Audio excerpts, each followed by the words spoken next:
हरी कंकेड़ी मंडप मेड़ी वहां हमारा वासा, जहां पर हरा वृक्ष है वहां पर मेरा निवास स्थान है। ये कौन कहते थे? जाम्बो जी।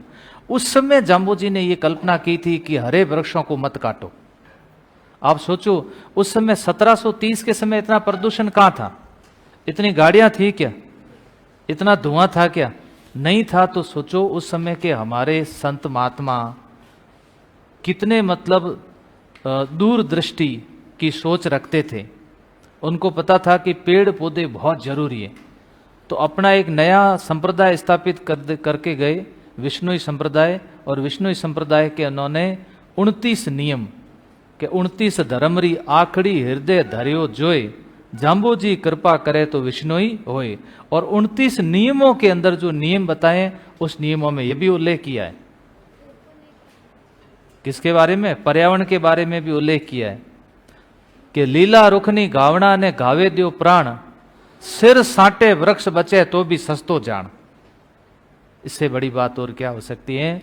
जब कोई किसी समाज का संत ये कह के जाए कि आपका यदि सिर कट जाए तो भी वृक्ष से उससे सस्ता समझ लेना, ज्यादा उसको महंगा मत समझना। अब महाराजा अभय सिंह जी ने एक महल बनाना शुरू किया। पहले आपको पता है महल जब भी बनता था उस समय चूने को जलाने के लिए लकड़ियों की जरूरत पड़ती थी। चूने से बनते थे, चूना जलाया जाता था, लकड़ियों की बहुत ज्यादा जरूरत पड़ती थी। तो गिरधारी दास भंडारी को कहा कि तुम जाओ और लकड़ियां लेके आओ।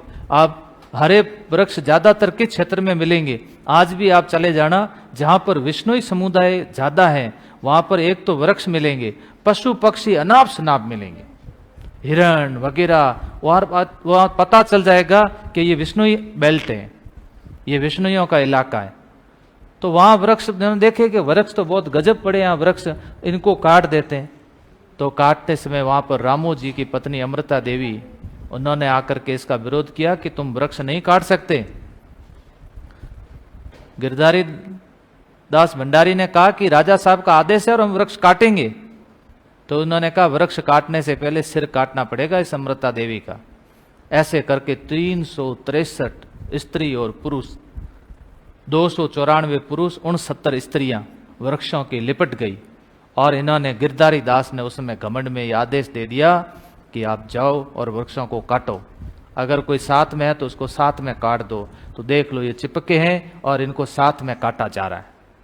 इतना बड़ा बलिदान आप सोचो उस समय दिया। 12 सितंबर 1730 की ये घटना है।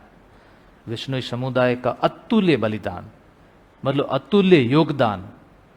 पूरा भारत नहीं, पूरा विश्व इस बात का नमन करता है कि वास्तव में यदि किसी समुदाय ने अपनी बात को ठान के रखा, अपने नियमों पर खरे उतरे और अपने वचनों को, जाम्बो जी के वचनों को जिसने निभाया है, वो विष्णुई समुदाय था।